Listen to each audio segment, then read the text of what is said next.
Welcome back to the Rachel LaForce Show. That's right, it's me, Rachel LaForce, and this is my show. Wanting to let you guys know, I just recorded the most wonderful, magical episode. I am so excited for you guys.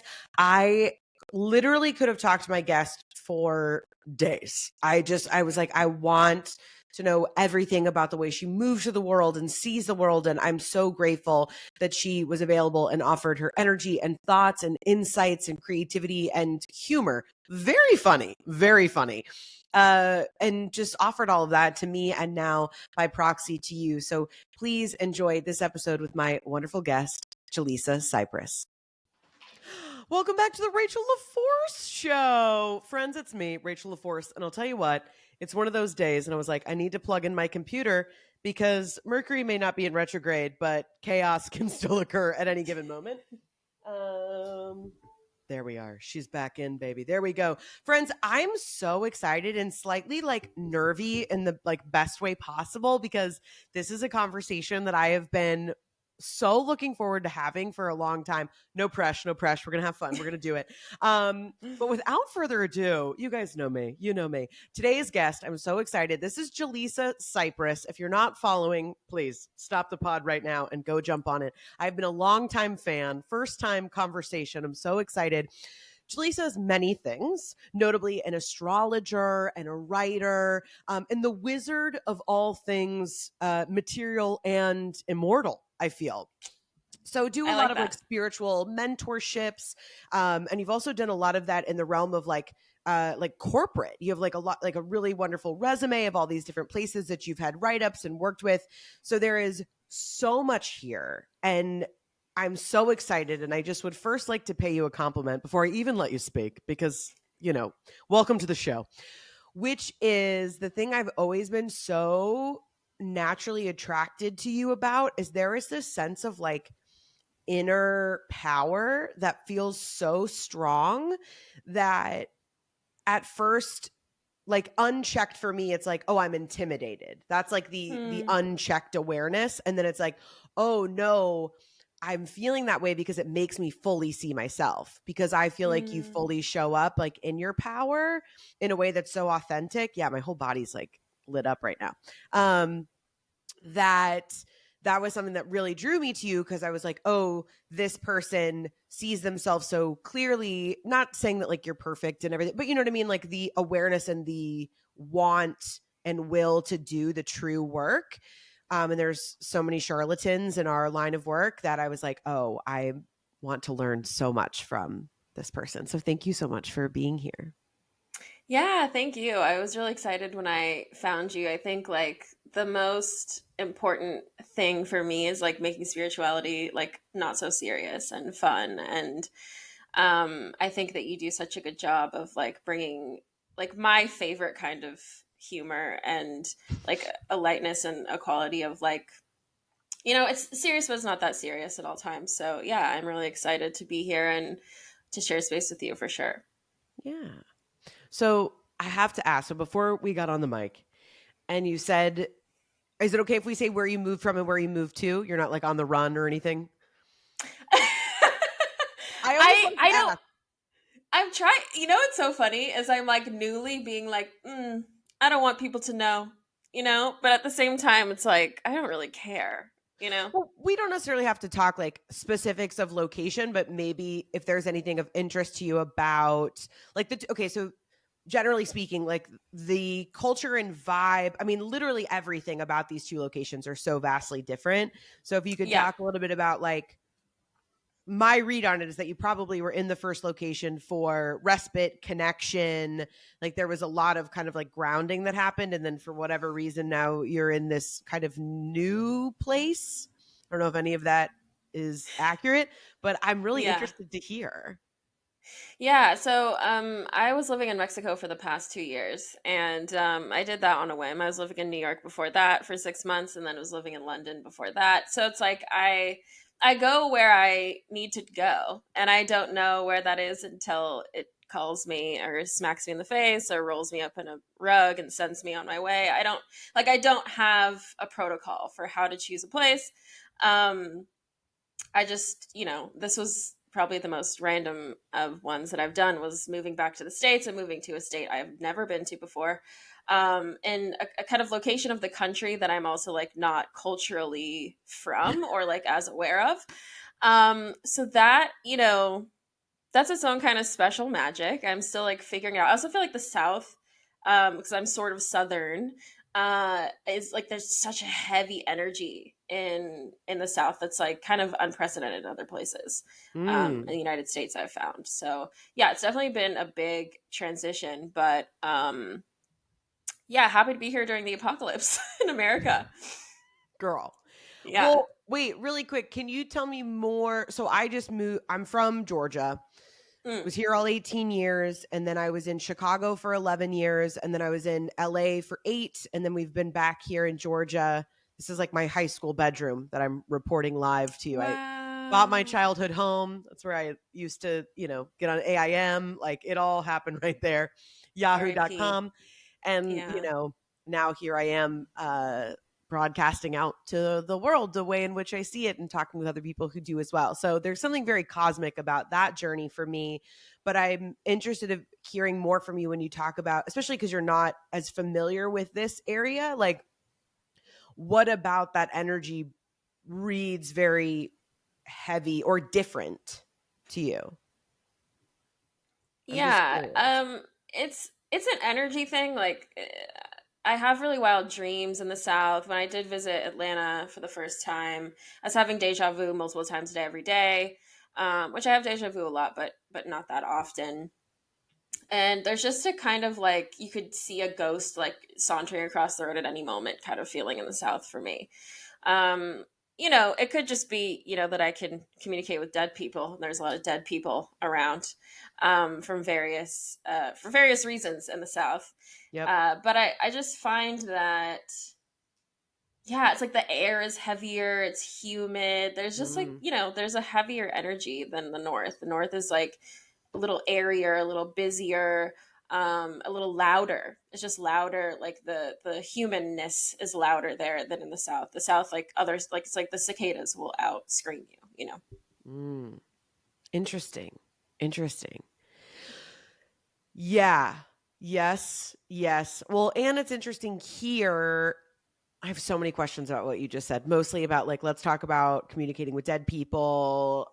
When did you know that this was something? Because that was one of the things that you and I had connected on. I don't remember if I made a post or you made a post speaking something to like the idea of if I say Christianity, if anybody who's Hmm. listening, that kind of big C Christian thought that may be the first thing that popped in your mind. And we kind of connected about that. We could talk about that a little bit, but I'm just more interested in like I read a little bit about you and I know there was a little bit of the impetus of getting into astrology and things like that, but before that, because I would have to imagine even if you weren't connecting in the way that you, I would presume you connect with the dead or spirits now, right? You probably know how to take care of yourself and guard your energy and all of those things, but is that a thing you've done your whole life and then all of a sudden, like, have you always been cool with it, or now you're like, I talk to dead people and I'm cool about it? I've only become, I would say, cool with it over the past maybe year and a half, Okay. of really embracing it. But yeah, since I was a wee one, um, I would just kind of like say, it's that child that like says stuff, and the adults are like, what? Like, how did you know that? Or like, what are you talking about? Or like, we're just gonna ignore that. And I think that, I had various like very intense spiritual experiences as a child, but yeah, I didn't really start, like I didn't have like, people's grandmothers kind of Sure. interrupting me until I started actually doing astrology readings. And then I would be in the middle of the reading and I'd be like, I'm sorry, I know we need to talk about your moon sign, but at the same time, like your grandma's here. So do you want to talk about that or not? And that was like really uncomfortable because the physical feeling it gave me in my body, which it took me so long to figure out that that's what it was like a spirit, um, was so uncomfortable, and it was so disruptive to whatever I was actually doing. And I still don't like it's the one thing I don't really feel comfortable like receiving money for. Like there's just so many things about like the Mm. dead, but I feel the most comfortable.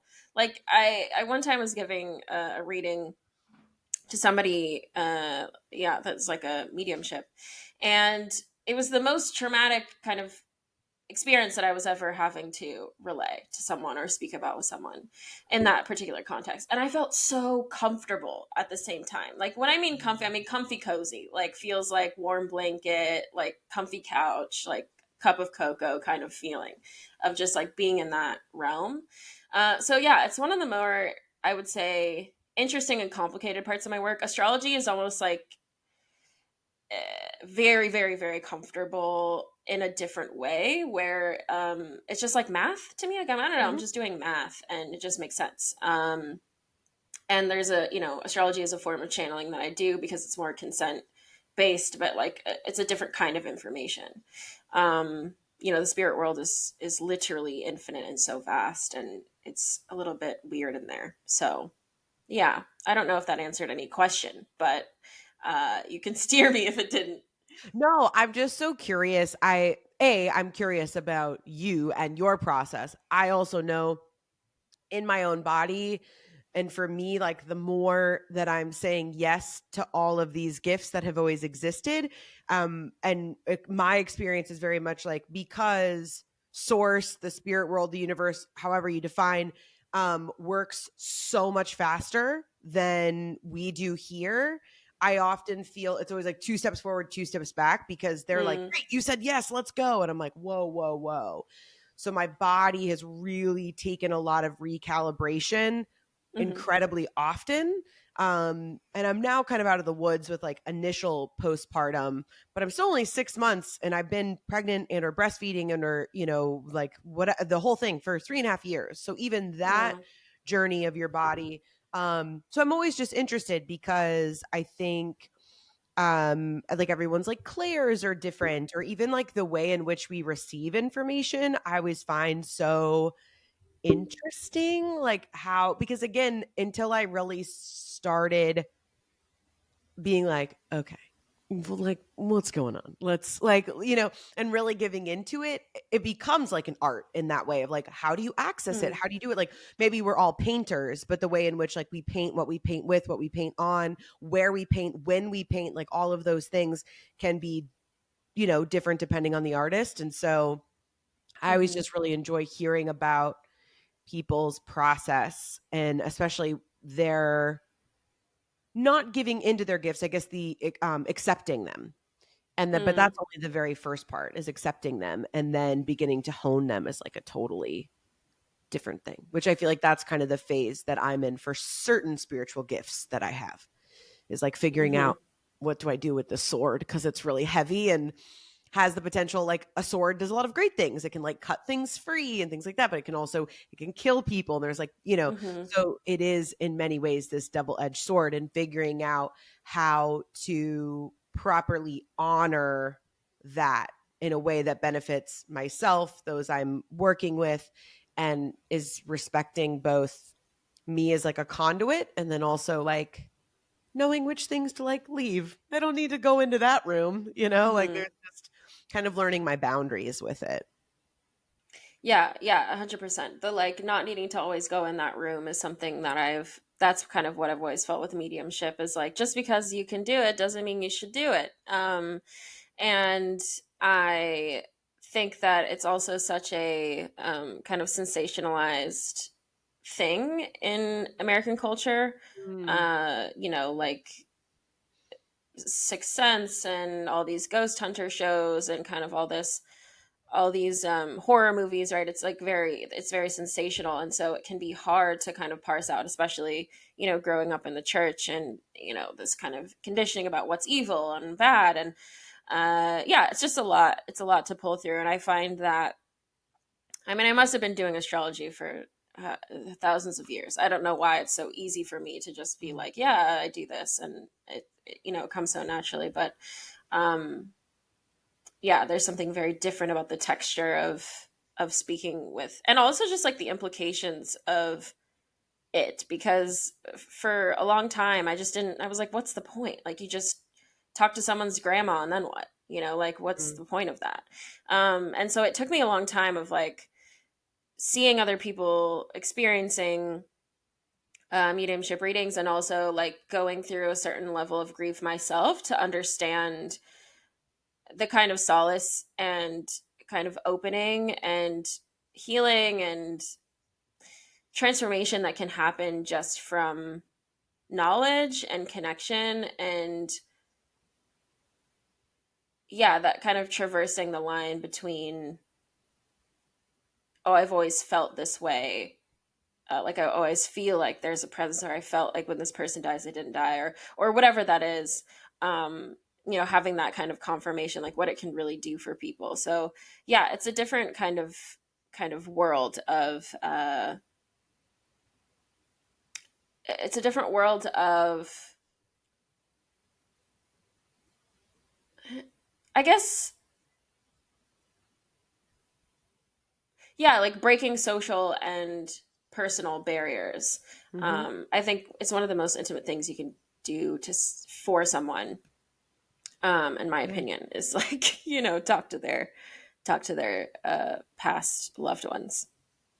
Yeah, I think it's not anything I'm pursuing at this moment, but I think that I have a lot of reverence for people who hold space like that in their body for other people, because I do think that it is wildly powerful. And I think it's something that so many people, whether like the modalities and things that you and I do on a daily basis, and often for money, is something that like a lot of people don't have at all in their periphery, in their communities, and so, but that it's interesting of like being able to talk to someone's loved one who passed. Like grief is so visceral and does something to us, I think, differently than almost any other emotion or state of being, that it can pull people who would never think that like this is something that they like a road, quote unquote, that they would go down, and how healing it is for them. I think that's the thing about it that I find the most like um profound, but also like connecting, where it's like, oh, that's the thing that all of us want, is just to know that like someone is still with us, or that we are still, that they are safe. Like the most like fundamental things that we Hmm. need to feel good or to feel grounded, like that's really what we're seeking, is that sense of connection with somebody that we feel, isn't here on like an earthly plane, if that makes Yeah, sense. yeah, definitely. I feel like the sometimes the biggest mistake of spiritual spaces is how complicated they make everything.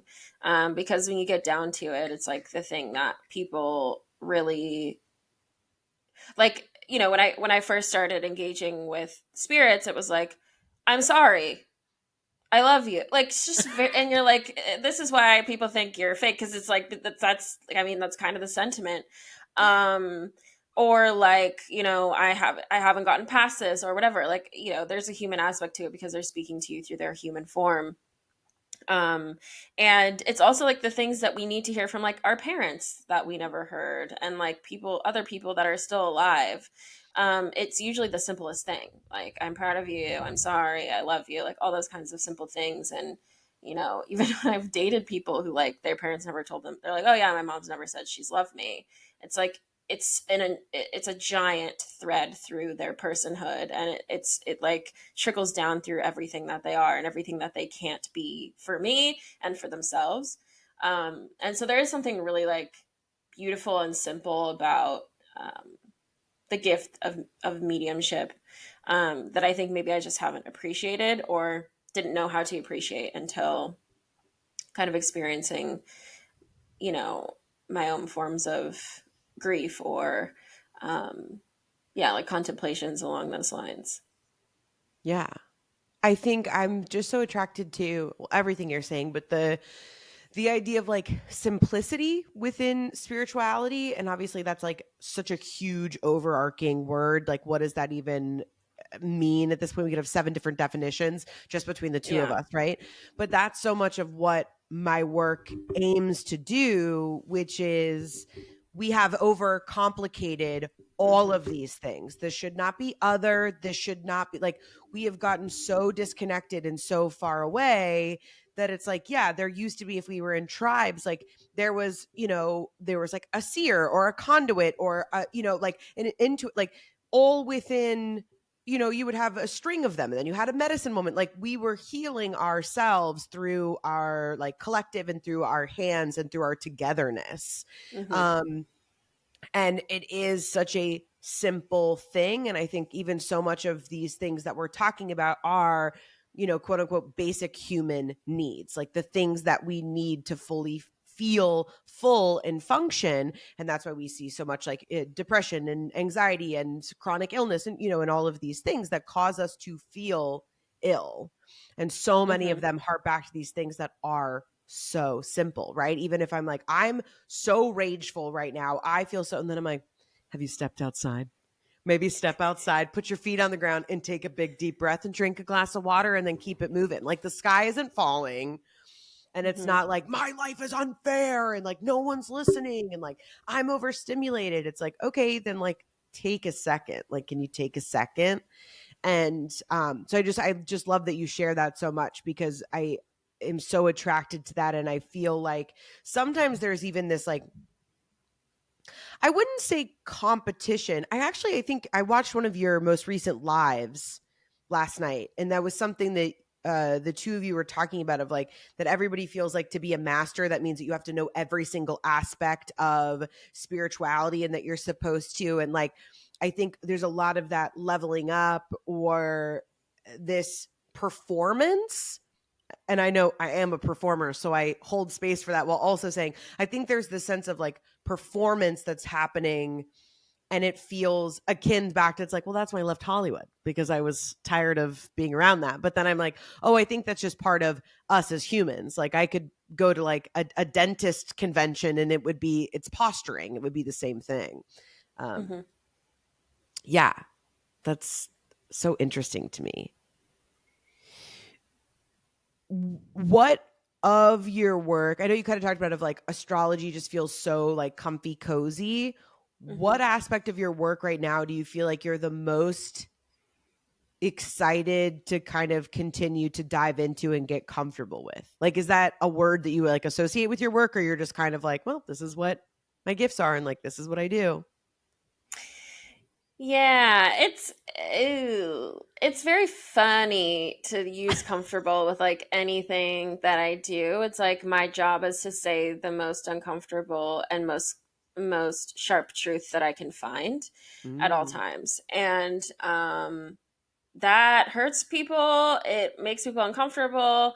I think that part of the reason I was given like Taurus moon, Taurus rising is like I think that there's a sense of grounding that people can feel from me, which like, thank God for that, because there are some very sharp tongued people in the world who are meant to say what they say, and but their demeanor is so also kind of abrasive that like no one can actually hear them.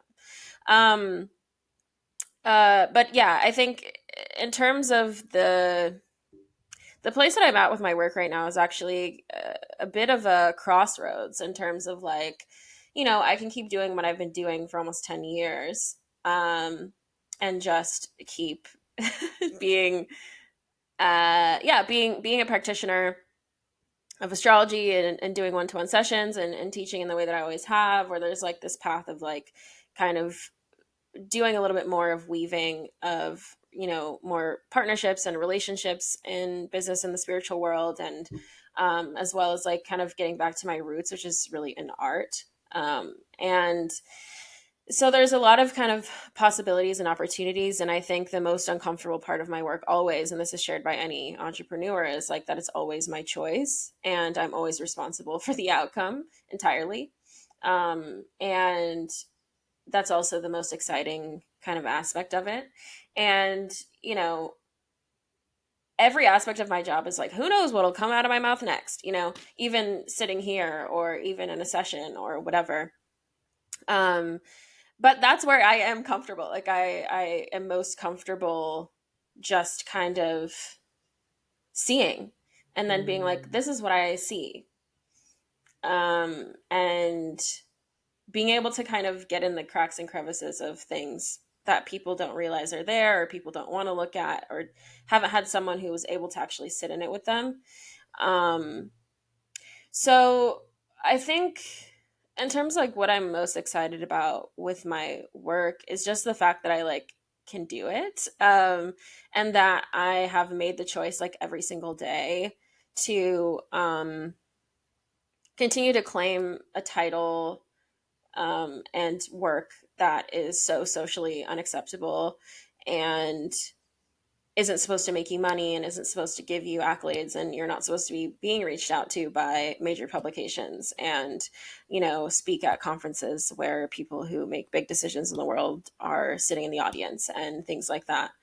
um, and just like kind of doing it anyway. So I think it's more of like how much I've prioritized choice in my life that makes Mm. me the most excited, and the fact that my career is such a kind of rich and robust avenue for just really exciting decisions and collaborations and with all different types of beings and dimensions. And yeah, yeah, I the love that. possibility is what's exciting. Yeah.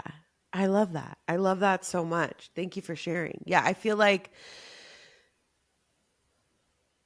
the two things I feel like I connect to the most about what you said is that you are very comfortable not knowing what's going to come up. And it's interesting to me how, like, so much of what I've done up to this point is actually like the perfect preparation for what it is that I'm doing next. Like, I made a living for many years just doing improv, like traveling around the world. So showing up to a new place, having no idea who's going to show up and having no idea what the show is going to be. And that level, yeah, that level of trust is so creates like the most stability in me, which is so interesting. Like, people are always like, oh, I could never do improv. Like, you don't know what you're going to say. And to me, there's something so freeing about that of like, but I trust I will know. And like reeling that back into my body, because I'm somebody who, like, so much of my work and uncovering myself over the last 6 years has been about creating inner trust. And now really trusting like my guides, higher power, the universe. I mean, just all of it, of really like, so much of it was like lean in, lean in. And now it's like, nah, girl, like lean back, lean back. Like, Mm, everything you need, you already have, kind of thing. And so it's interesting both in readings and now with spiritual speaking and doing more. And yeah, I'll know like the topic or the thing that I'm speaking on. And it's always a thrill to me in some ways, like even being able to do this today, where when that excitement or when my face gets hot and my body starts to get activated, it's like, oh, that's like, it's like when popcorn starts popping. It's like it's percolating, it's coming in, and now getting comfortable with that activation. Um, so that's like, I used to be like, oh no, that's scary. It's like, no, no, no, that's like trusting. Like, I almost should feel now like if I'm not feeling that in my body, it's like abort mission, like nothing is mm-hmm. happening. And there's something really, for lack of a better word, like mystical about it. Like, it just feels like the greatest gift, because it does feel like being gifted over and over, even if what I'm sharing is Mm, like for a client and like mentorship or in like an intuitive reading or like an audience or something like that. Like, the gift is being seen, that, like you said, there's plenty of places you go and you speak and there's people that are like, that's insane, or like, I'm gonna have another Bud Light please. Like, they're just not on the level, right? And so being in spaces and places where people are receiving of what you're able to offer them, but it's like, it just kind of feels doubly wholesome, for lack of a better word, because mm. I'm like, ooh, but me too. Like, it was a gift for you, but it also was like such a gift for me. Um, but I also think part of that is because, as much as a lot of the other work I've done, I love doing and I'm very, really good at, it wasn't the same sense of security, because it was still always about external validation rather than like that internal trust. And I mean, I'm a performer, still love an audience, don't get me wrong, but that's now secondary to truly what I'm wanting to make sure is full, is that sense of wholeness. Yeah, comedians are like the ultimate magicians. They're my favorite magicians, actually. And yeah, the sense that it's so wild to hear you talk about how similar the comedian plight is to the like spiritual practitioner, Yeah. and how much trust and I mean, they're artists. It's art, but it's like this like improv or something like that is unlike any other kind of art. And this sense of like, well, what I do is I manipulate energy, so it doesn't matter what stage I'm on. I know how to read and manipulate energy. That's magic. Hmm. So the kind of the it's so interesting because you keep using this word gift, and I find like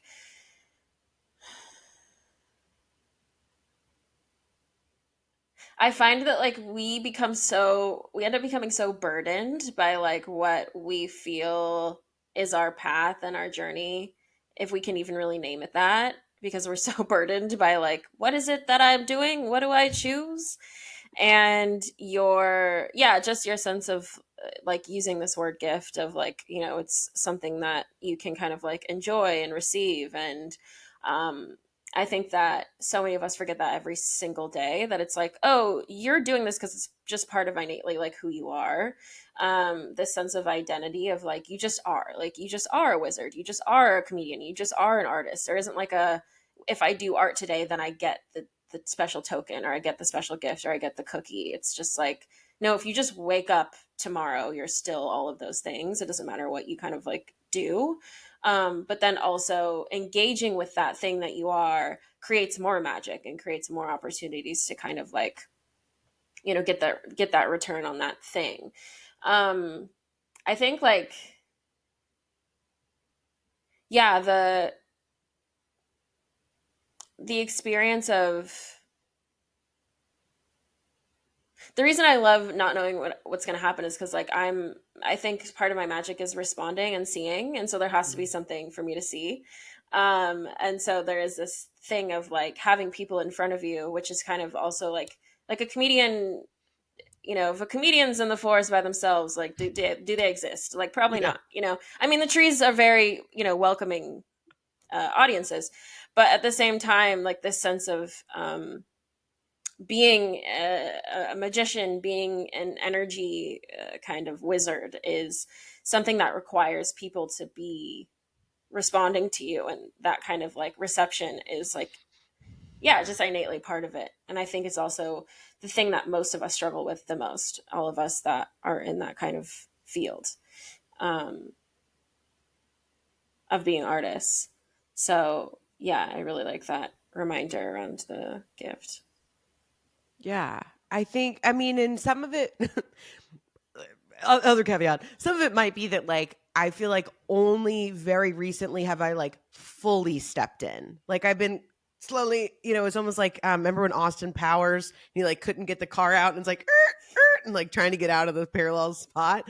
That's what I've been doing to fully come out Mm, of like the safe space of like I'm a comedian and I'm an actor, and like to really fully and go, I can be those things, but I'm also, as I believe that we all are, if we choose to be, like incredibly connected in my whole body. Yeah. Incredibly connected. And that is where I find the most joy.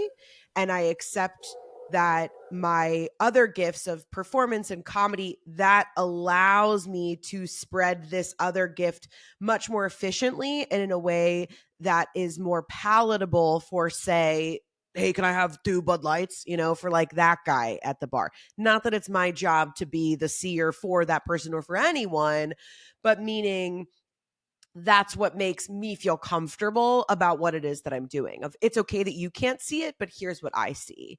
And by accepting that both of these things can exist at once, had I known how full I would feel of like truly receiving myself, um I would have done it a long time ago. mm, Like, so I may just still be in that place of, the honeymoon stage of meeting myself. I could be tired of myself in 6 years. Give me time. But yes, I definitely hear you. I think a lot of times, and it can also be difficult and a drudge to hold space for people. I mean, when you talk about choice, because I was very activated by that. And when you're like, I think that's the most powerful thing I have, and what do we choose? And that was actually a lot of the theme of your I think it was September 21st when you did this live. If somebody's listening and they want to go back, it's on her page. So go back and watch it. It was really good. But that was one of the things of that where you guys kept coming back to this idea of choice. And what's so powerful to me about that is like, even with clients, sometimes I choose because I'm like, I don't really feel like you're going to get it. Or that energy is so all over the place that I'm like, I'm not interested in like wrangling that. Do you know what I mean? Like, I'm just like, that's so much.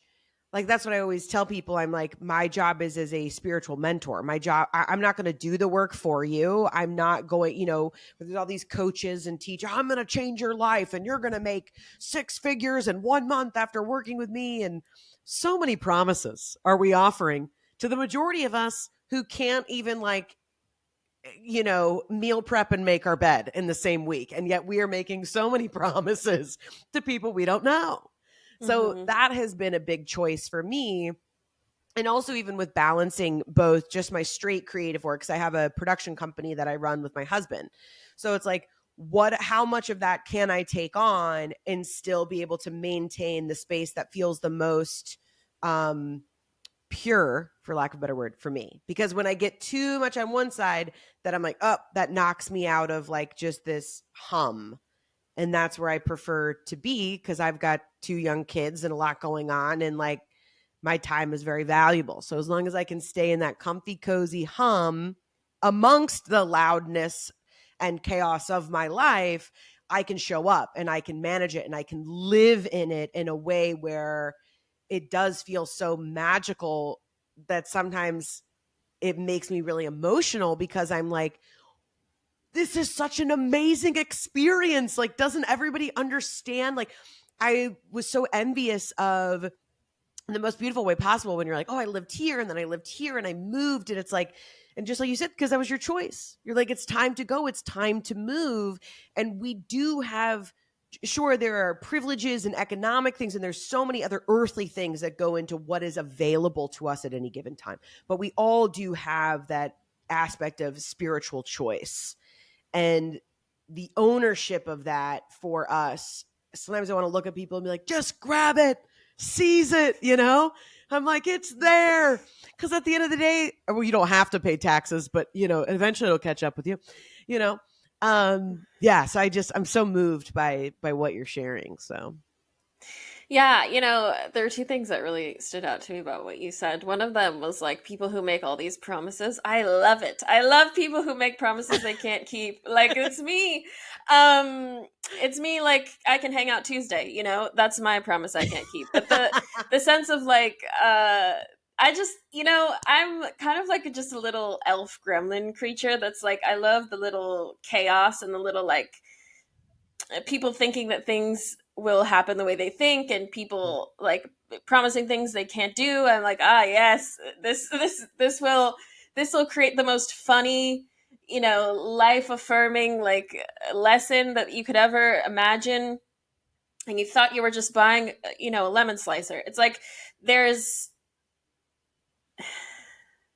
right. I think that like people get really caught up in the spiritual community about like even you said at the beginning of the podcast, right? Like charlatans or people who are doing this for the wrong reasons, or people who like are fake or false or whatever. And I'm like, yeah, but if you, first of all, it's a great story. I mean, if you ever go to a psychic and they're like, well, your grandma's name is Blueberry and she just insists, and you're like, I don't even have a grandmother, that's a funny story. Sure. And like also the standard that we're put to is hilarious to me. Like, it's like if you go to a mechanic and they like, mess your car up, you're not like, mechanics are charlatans, they can't do their jobs, But it's like if you go to a psychic and they like tell you one wrong thing, if it's like 90% correct or whatever, it's like, oh, well, this person is just trying to swindle you, right? This sense of like there's so much pressure on spiritual people and spirituality to be correct, when it's like the literal point of it is to have so much space for anything that exists and anything that's possible. So it always just excites me when like I see like people who are like, I can make you this much, because I grew up with like infomercials. It's like they're putting tape over like a shooting gusher of water and they're like, this fixes it, um like for $9.99, I love it. It's amazing. Um, the just kind of like the assurance of Yeah. that, and like the kind of, you make a fool out of yourself, which is the most beautiful way to kind of live. Um, and yeah, so that was one of the things that stood out to me, and I can't remember the other one, of course. No, but I love that. That makes me laugh so hard. I really appreciate that. And I feel like that's a really good reminder. And the first thing I thought of was, I wonder, is that because a lot of the people, at least in modern day, that are like forward facing, that are doing this work are primarily women of color? Like, where is it where if there were more white men doing this work, would we be like, oh, he did such a great job? You know what I mean? Like, is it also, I think it's because it's things that are unseen. So like being able to quantify something like that's like a human thing, I think, well, if I can't quantify it, that it's not real, or if I can't, I think there's part of that. But I'm also like, I think especially with like intuitive readings or things like that, people even deny things that are incredibly true. Like even when you Yeah. like hit it on the head, right? Our instinct is like I said, watching you speak, my first reaction was like, oh, I'm intimidated. And I was like, no, you're Hmm. not. You are being asked to see your true self because this person shows up fully with who they are. Now that may change day to day. I don't mean to put that pressure on you, but meaning like standing in your power. Of course that's intimidating because I'm choosing to scroll through and I'm wanting to mindlessly be like, give me a dopamine hit, I don't want to think about my life. So anyway, that was just the first thing that I thought about, where I'm like, oh, I wonder if that's part of, because a lot of the folks that stand out that are doing this work are primarily women and women of color. And so it's easier to deny the validity of this work or the value of it, because a lot of the practitioners we don't value in other aspects. Well, I don't want to say we don't value in full, but meaning like there's obviously a gap in how we value them and why we value them in comparison to patriarchal standards. Yeah, that's really interesting. I love that you brought up like that I make people really uncomfortable when they just want to scroll mindlessly on Instagram. That makes me really happy. Um It perks up your gremlin. yeah. Yeah, I'm like, oh, someone was like trying to not think about their situation, and I'm like, "Hey, have you thought about that thing you never think about? Why don't we do a jig and I'll tell you about it." Yep. I think uh yeah, well, who I think of when you say that is Tony Robbins and like Gabby Bernstein and like this whole kind of what's her name? The channel, Abraham Hicks, right? There's a lot of these like, you know, traveling let's call it a traveling show. It is, I It guess. is. But this sense of like, people who are established and they look a lot like other people in the corporate world, and people who have had, stages, the main stage for a long time, and they're still holding their ground in the spiritual community. There was another person that I was thinking of. A lot of actually, yeah, like Alan Watts, like a lot of these people who we really hold in high esteem are still the same people we usually tend that look like similar to the same people that we usually hold in high esteem in other scenarios. And I think that my game is just like I'm not playing the same game of value as these people. Like if your interest is in like proving things and like, well, but Mark Spencer, I don't know who Mark Spencer is. Mark Spencer didn't say that in his study on this. It's like, who's he? Was he funny? Did he have good hair? If I don't know this person, I don't have like the same values as them, then why would I play their game? And I think that reality being a video game is like this like big simulation thing that people usually talk about, but really it's just that like every person you meet is playing a different game within that little like span of their life. And some people are like they're like they've been batting the same average on the like, but that's not science, or that's not this for their whole lives. And like, Yep. if they're having fun, please continue. I just won't join you. I'm not picking up a mitt. But yeah, I think I always struggle with the kind of really beautiful tension between people who kind of want to be seen or validated in kind of the mainstream world, and people who are like, well, let's just create something that's kind of like irresistible and completely outside of it. I think both are really interesting, and I think both should exist. But yeah, I think most of the time when I see people who are really resistant, because I recently got on TikTok, and wow, I've never Yeah, yeah, seen yeah. comment sections like that in my life. In my life, there's a lot of screenshots I'm sending to people like, wow, this distortion of who I am is quite incredible. Take a look. Um, and they're kind of like echo chamber commitment. They're not even talking to me. They're talking to other people. Like, do people still believe this? Do people? And I'm like, just because something's old, it it shouldn't be considered real, or what is it actually that you're saying? But it's like they're not interested in a conversation. That's not what they're there for. They're there to be like, I am outside of, because there's a group of people who are watching this. I see the likes, I see the comments, and I feel like an outcast here. So let me try to assert myself in a way that makes other people feel like the way I feel now, which Mm. is different, separated.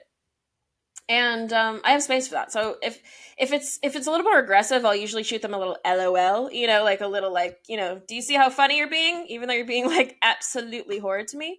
Yeah.